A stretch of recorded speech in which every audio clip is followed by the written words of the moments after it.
online class kita kali ini, tentang KK Life Force. Jadi seperti tadi sudah Bu Yeni katakan, tagline KK Life Force itu adalah seimbangkan energi kita dengan keselarasan alam semesta, universe atau alam semesta gitu ya. Nah sebenarnya apa sih yang mendasar bahwa energi pada KK Life Force ini didasari atas siapa? Didasari atas pemikiran dari seorang ilmuwan terkenal yang bernama Nikola Tesla. Jadi 100 tahun lebih yang lalu ada seorang ilmuwan hebat yang dia menerangkan tentang energi ya. Kemudian dia menjelaskan banyak hal tentang eksistensi atau apa namanya, ada hal di luar yang kelihatan, yang tidak kelihatan oleh mata kita yang ternyata sangat bermanfaat gitu ya. Apa sih itu? Nah, kita akan kupas. Next, Bu Yen.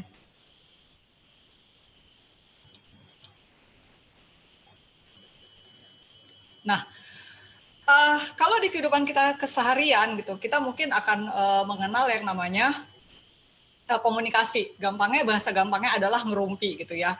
Nah kalau ujung-ujung yang ngerumpi, apa sih yang diomongin? Sebenarnya yang diomongin tuh banyak di dalam kehidupan kita. Misalnya boleh dari lingkungan topik kecil sampai dengan topik besar. Nah sama juga dengan kondisi di dalam tubuh manusia, di kondisi kita sendiri, bagian yang paling kecil dalam tubuh disebut juga dengan atom. Kemudian atom akan berkumpul menjadi molekul, kemudian berkembang lagi menjadi sel, kemudian berkembang menjadi jaringan, dan berkembang menjadi organ yang kita kenal. Contohnya misalnya adalah jantung. Bagian kecilnya adalah atom, kemudian terbentuk molekul jantung, kemudian terbentuk sel jantung, kemudian jaringan-jaringan di jantung, kemudian terbentuklah organ jantung. Nah, ternyata setiap organ di dalam tubuh kita itu punya 4 keistimewaan. Yang pertama adalah dia memiliki gelombang tersendiri. Jadi gelombang tubuh pada jantung akan beda dengan paru-paru dan sebagainya, dan bagian tubuh yang lain. Kemudian setiap organ tubuh kita punya panas. Kemudian yang terpenting adalah bagian tubuh kita ternyata ketika dia bekerja terus-menerus bekerja setiap detiknya, ternyata dia punya gelombang elektromagnetik. Pada gampangnya adalah ketika dulu kita SD, kita kan senang banget tuh yang namanya percobaan-percobaan gesekan gesekan penggarisan di kepala kita, terus kemudian kita sobek-sobek kertas kecil-kecil gitu kan, terus kemudian ternyata kertas itu kita tempelkan ke penggarasan itu dan kemudian kertas itu menempel. Itu sebenarnya percobaan hebat yang paling kecil, yang paling ringan dulu kita lakukan justru dari SD, bahwa sebenarnya gelombang setiap tubuh kita adalah memancarkan gelombang elektromagnetik. Dan ternyata gelombang elektromagnetik itu di dalam setiap, mulai dari atom, molekul, sel, jaringan, organ, dan seluruh tubuh kita itu merupakan satu kesatuan yang harus saling berkomunikasi. Kalau nggak berkomunikasi sebabnya, apa efek sampingnya, nanti akan kita bahas. Next, Bu Yen.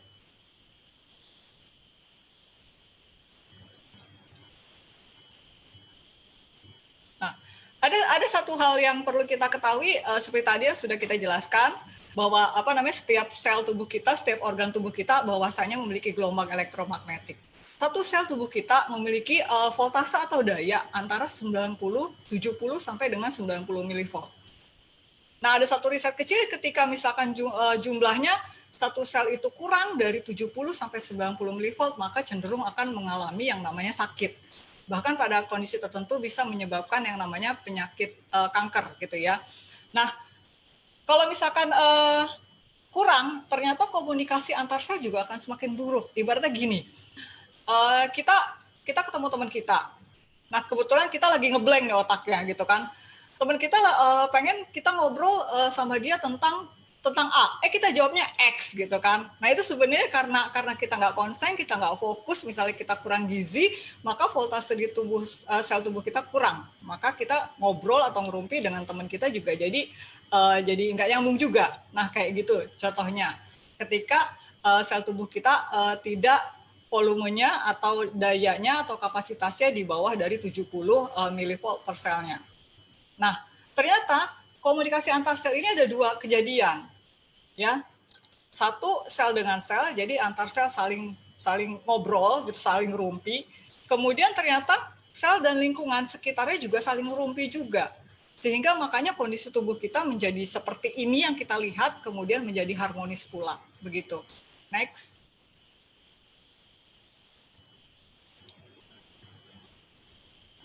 Nah, apa sih dampak buruknya? Ketika misalkan komunikasi antar sel kita ini tidak berjalan dengan lancar, tidak seiring sejalan antar sel gitu ya, antar organ. Yang pertama adalah kita sering banget yang namanya merasa kelelahan. Kita udah tidur, udah istirahat sampai 6 sampai 8 jam, begitu bangun malah bengong. Kok capek ya gitu. Nah, itu adalah salah satu ciri kecil dari komunikasi antar sel yang sudah mulai buruk. Kemudian gampang banget yang namanya nyeri pada otot-otot badan kita. Seperti tadi sudah istirahat cukup, kemudian malah pegal, capek, pokoknya lelah banget gitu. Ada lagi yang terserang namanya penyakit degeneratif. Contohnya apa sih? Tiba-tiba terserang diabetes gitu kan. Tiba-tiba terserang yang namanya penyakit jantung koroner gitu. Nah, kalau untuk secara keseluruhan penuaannya menjadi semakin cepat. Contohnya bukan cuma hanya sekedar penuaan yang tampak secara fisik ya, tapi juga penuaan di organ dalam tubuh. Yang paling berasa lagi adalah ketika komunikasi antar sel kita buruk, terutama di peredaran darah, adalah sirkulasi darah atau peredaran darah kita jadi nggak lancar. Contohnya apa? Kita sering banget yang namanya kesemutan.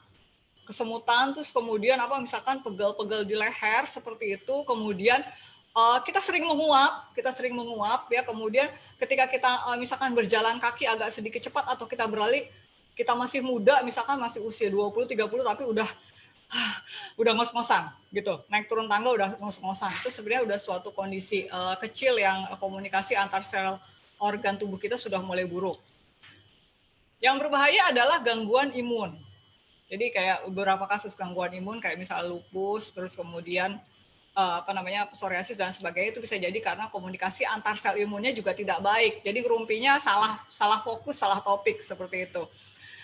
Dan ada lagi yang namanya kelainan genetika. Kelainan genetika contohnya misalnya apa? Misalnya hemofilia, darah ketika ada luka, darah menjadi susah membeku, seperti itu. Yang paling kita akhir-akhir ini dibahas adalah infertilitas. Infertilitas itu kemandulan, ya. Next.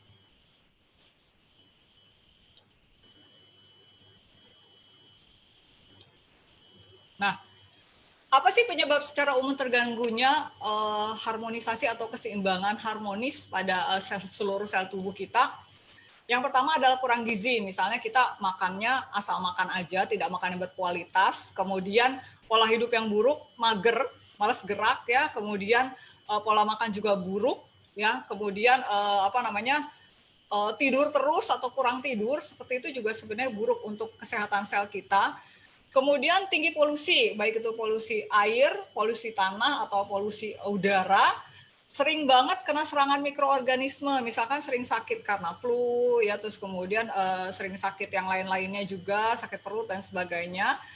Lalu di dalam tubuh kita ada yang namanya dia otomatis dalam satu sel tubuh kita, ya, namanya mitokondria, bagian sel tubuh kita penghasil energi, itu ternyata kena serangan radikal bebas yang sangat tinggi. Sehingga ini juga termasuk yang berbahaya untuk harmonisasi sel tubuh kita. Yang paling berbahayanya adalah mudah terkena kanker atau tumor. Nah, yang terakhir adalah radiasi. Radiasi ini banyak bentuknya, misalnya radiasi sinar matahari ya. Jadi kalau misalkan kita kepapar terus sinar matahari di kulit kita, itu juga sebenarnya mengganggu harmonisasi sel kita. Jadi sel kulitnya jadi nggak kompak untuk saling ngobrol, saling bekerja sama ya. Kemudian radiasi kosmik, misalnya kalau misalnya kita naik pesawat, kan mungkin bagi para mitra KK Indonesia yang senang banget traveling gitu ya, karena sekarang kan mungkin lagi yang namanya kita masih PSBB, kita masih banyak membatasi diri keluar gitu ya. Nah, ini yang paling penting pada kondisi kita sekarang adalah paparan radiasi elektromagnetik. Jadi seperti tadi sudah dijelaskan Bu Ian, kalau kita sekarang ngerjain tugas apa-apa online, belanja online gitu ya, termasuk saya sendiri pribadi untuk belanja kebutuhan sampai kebutuhan hewan peliharaan juga online gitu loh. Jadi otomatis kita juga akan banyak menggunakan alat-alat elektronik gitu kan, dan itu ternyata memancarkan radiasi elektromagnetik yang itu pada beberapa orang gitu ya, itu bisa menyebabkan harmonisasi sel itu tidak seimbang dalam waktu cepat. Seperti itu. Next.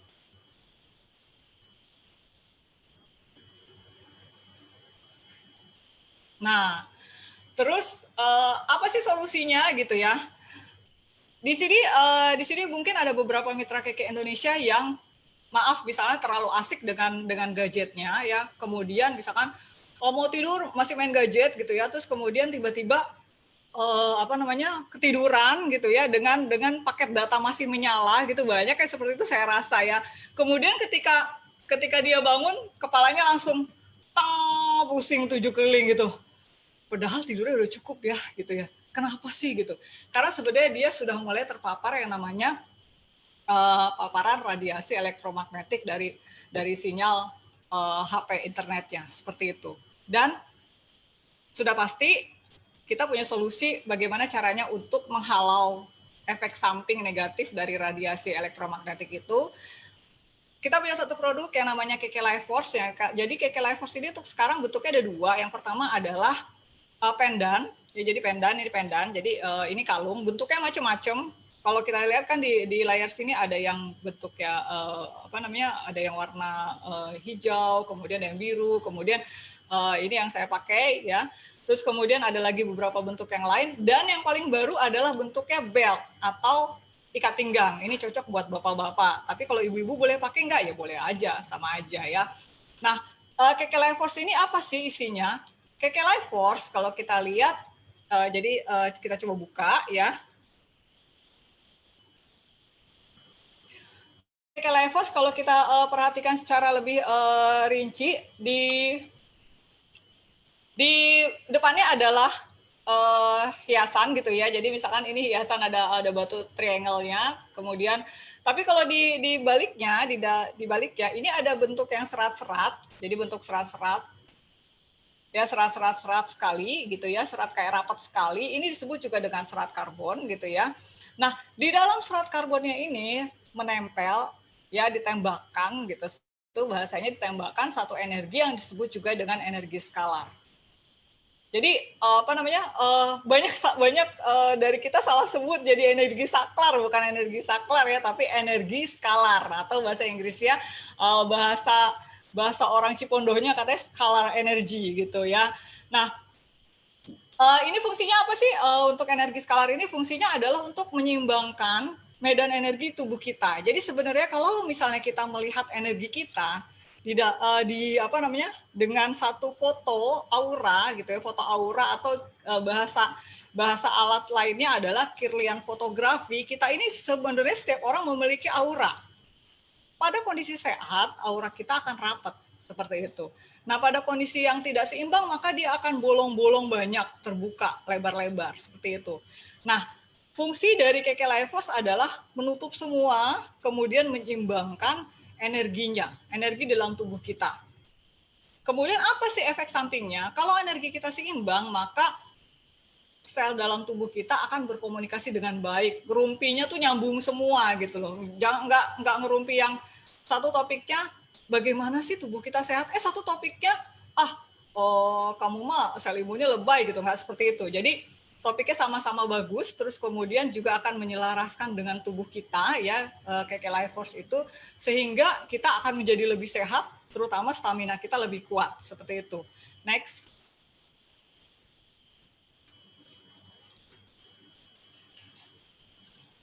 Nah, ini tadi sudah kita lihat gambarnya ya. Jadi gambarnya kita lihat di sini, gambarnya ada tubuh manusia. Kemudian yang tadi ini yang saya sebutkan adalah ini yang kita sebut juga dengan aura. Jadi ada beberapa lapisan, kebanyakan rata-rata ada 3 lapisan ya.